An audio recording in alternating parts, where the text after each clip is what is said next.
Cancer کے اوپر ہمارا ہم اپنی آڈینس کو جو ہے وہ اویئر کرنا چاہیں گے. سب سے پہلے تو یہ بتائیں کہ میڈم کینسر ہوتا کیا ہے؟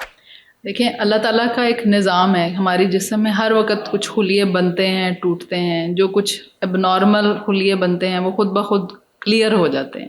جب ان خلیوں کے بننے ٹوٹنے کے نظام میں کچھ گڑبڑ ہوتی ہے تو کوئی ایک اب نارمل سیل پیدا ہوتا ہے. اس کو اگر میں آسان کروں تو وہ ایک پاگل سیل ہے جو کہ جسم کے قوت مدافعت کے سسٹم سے آؤٹ ہو گیا ہے. اب وہ مسلسل بڑھتا چلا جا رہا ہے اور اس کو توڑنے کا سسٹم خراب ہو گیا، یعنی کہ باڈی کی بریکس خراب ہو گئی. وہ جب سیل جسم میں کسی بھی حصے میں ہوگا، وہ بریسٹ میں ہوگا تو وہ چھاتی کا کینسر بنے گا، کولون میں ہوگا تو کولون کینسر بنے گا، تو جہاں پہ ہے لنگ میں ہے تو وہ اس حصے کا وہ کینسر بن جائے گا. تو یعنی کہ جو جب باڈی کی بریکس خراب ہیں کہ وہ اس کی گروتھ کو نہیں روک پا رہی اس ایک سیل کو، تو وہ کینسر میں تبدیل ہو جاتا ہے. پھر اسی سیل کی آگے سے ٹینڈنسی ہے کہ وہ اپنی جگہ اس کے اندر سے وہ ٹوٹ کے اپنی جگہ سے دوسری جگہ پہ جا کے بیٹھے گا، تو وہ وہاں پہ پھیل کے اسٹیج 4 جسے ہم کہتے ہیں کہ وہ بڑھ جائے گا. میڈم کیا یہ جینیٹک میں ہے یا یہ آپ کو ماحولیاتی یا جو باقی اثرات ہیں اس سے بھی کینسر ہو سکتا ہے؟ دیکھیں، بیسیکلی تو یہ ملٹی فیکٹوریل ہے. اس میں جینز بھی ایک پارٹ پلے کرتے ہیں. یعنی کہ اگر کسی کی جینیٹکس میں کوئی چینج آ جاتا ہے، وہ چینج ایبرپٹ بھی آ سکتا ہے کہ اسپونٹینیسلی کوئی انوائرمنٹل فیکٹر اس کو ٹریگر کرتے ہیں. ہمارے کوئی ڈائٹری فیکٹرز ہیں جو ٹریگر کرتے ہیں تو وہ جینیٹک چینج آ جائے گا. دوسرا ہے کہ وہ بعض دفعہ جب کسی کی فیملی میں رن ہو رہا ہے تو وہ genetic change due to familial سمجھ لیں ٹینڈنسی وہ آتا ہے. لیکن وہ کوئی بھی بندہ جو ہے نا وہ اس فیملی میں پہلا ہو سکتا ہے. مطلب یہ نہیں ہے جیسے نارملی ہوتا ہے کہ میرے خاندان میں کسی کو نہیں تھا تو مجھے کیسے ہو گیا، تو وہ پہلا ہے اور وہ پھر وہ چینج آگے ٹرانسفر ہو سکتا ہے. تو اس وجہ سے اس میں وہ ملٹی فیکٹوریل ہے کہ وہ فیملیل بھی ہو سکتا ہے، وہ انوائرمنٹل بھی ہو سکتا ہے، وہ ہماری فوڈ ریلیٹڈ بھی ہو سکتا ہے، وہ ڈیو ٹو ریڈیشن جو ملٹیپل ہمارے انوائرمنٹ میں ہے اس ایکسپوئر کی وجہ سے بھی ہو سکتا ہے. تو آپ کسی ایک چیز کو ایٹریبیوٹ نہیں کر سکتے اس میں.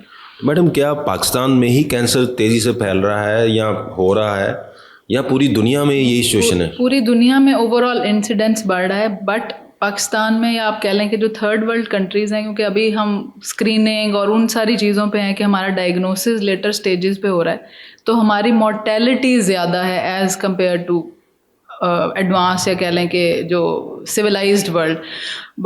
انسیڈنس ہر جگہ پہ ہی ڈیو ٹو ملٹیپل فیکٹرز بڑھ رہا ہے، لیکن ہماری مورٹیلٹی زیادہ ہے کیونکہ ہماری ڈیٹیکشن جو ہے وہ لیٹ ہوتی ہے. اور سیکنڈلی جو ٹریٹمنٹ کی ایڈوانسمنٹس ہیں وہ نو ڈاؤٹ وہاں پر پہلے ہیں. ہم سمجھ لیں ان سے 20-25 سال ان ایڈوانسمنٹس کو ایکوائر کرنے میں بھی تھوڑا سا لیگ کرتے ہیں. وجوہات کیا ہیں؟ مثلاً کوئی جو ہے جس کو جو سمجھ آتی ہے وہ کہہ رہتا ہے جی اس سے کینسر پھیلتا ہے، کوئی تیل سے پھیل رہا ہے، کوئی آپ پلاسٹک کے ڈبوں سے پھیل رہا ہے، کوئی پروسیس فوڈ سے پھیل رہا ہے. وجوہات کیا ہیں؟ کیا چیز کینسر کاز کر سکتی ہے؟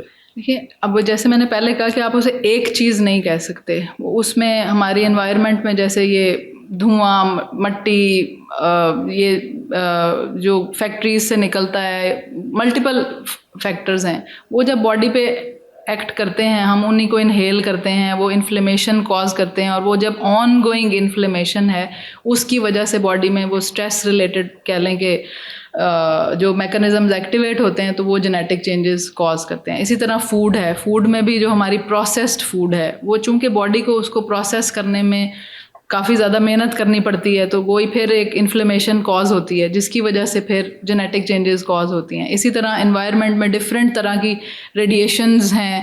پھر ہمارے جو کہہ لیں کہ لائف سٹائل کے پیٹرنز ہیں، ہم اتنے ایکٹیو نہیں رہے جتنے پہلے تھے. اوبیسٹی بڑھتی جا رہی ہے، مطلب موٹاپا ہے جسے ہم کہتے ہیں کہ وہ ڈائبٹیز کا انسیڈنس بڑھ رہا ہے. تو یہ ساری چیزیں مل کے کنٹریبیوٹ کرتی ہیں کہ اس کا انسیڈنس یعنی کہ اس کی جو کہہ لیں زیادہ وہ ہوتا چلا جا رہا ہے. فزیکل ایکٹیویٹی کا کتنا رول ہے؟ آپ نے ابھی کہا کہ جی شاید ہم اتنے ایکٹیو نہیں ہیں. فزیکل ایکٹیویٹی کا بہت زیادہ رول ہے. وہ اس سینس میں کہ فزیکل ایکٹیویٹی کی وجہ سے ہماری جو باڈی کی بیڈ فیٹس ہیں وہ میٹابلائز ہوتی ہیں. کیونکہ جو جتنے بھی یہ ہارمونلی ڈریون کینسرز ہیں، جس میں کہ اووری کا کینسر ہے، بریسٹ کینسرز ہیں، یہ کینسرز میں جب فیٹ میٹابلائز جو باڈی کے اندر ریٹین ہوگی وہ میٹابلائز ہوگی، وہ ہارمونل چینجز آئیں گی جس کی وجہ سے یہ والے کینسرز ڈیولپ کرتے ہیں.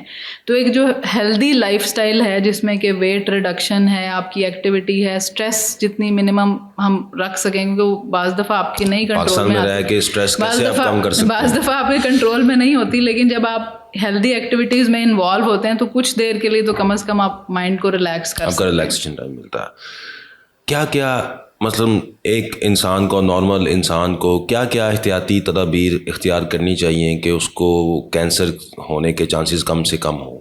جو ہم کر سکتے ہیں وہ ہیلدی لائف سٹائل ہے جس میں کہ ویٹ کو کنٹرول میں رکھیں, اگر ڈائبٹیز بلڈ پریشر ہے, شوگر بلڈ پریشر کو کنٹرول میں رکھیں, جو اسموکنگ وغیرہ ہے اسے اوائڈ کریں, ہیلدی کھانا کھائیں, زیادہ پروسیسڈ فوڈ جس کے اندر کے پیک ٹنڈ ہر وقت باہر کا جنکس وہ اوائڈ کریں. جو ہم کر سکتے ہیں وہ یہ چیزیں ہیں. باقی تو جو جینیٹک چینجز ڈیو ٹو, کیونکہ سم سرٹن فیکٹرز ہیں جن کو جو بیونڈ آور کنٹرول ہیں, جس میں کہ انوائرمنٹل والی چیزیں ہیں یا کہہ لیں کہ جو جینز ریلیٹڈ ہیں, وہ ان میں شاید ہم بہت زیادہ کچھ نہیں کر سکتے, لیکن جو کر سکتے ہیں وہ ایک ہیلدی لائف سٹائل ہے. بہت شکریہ میم.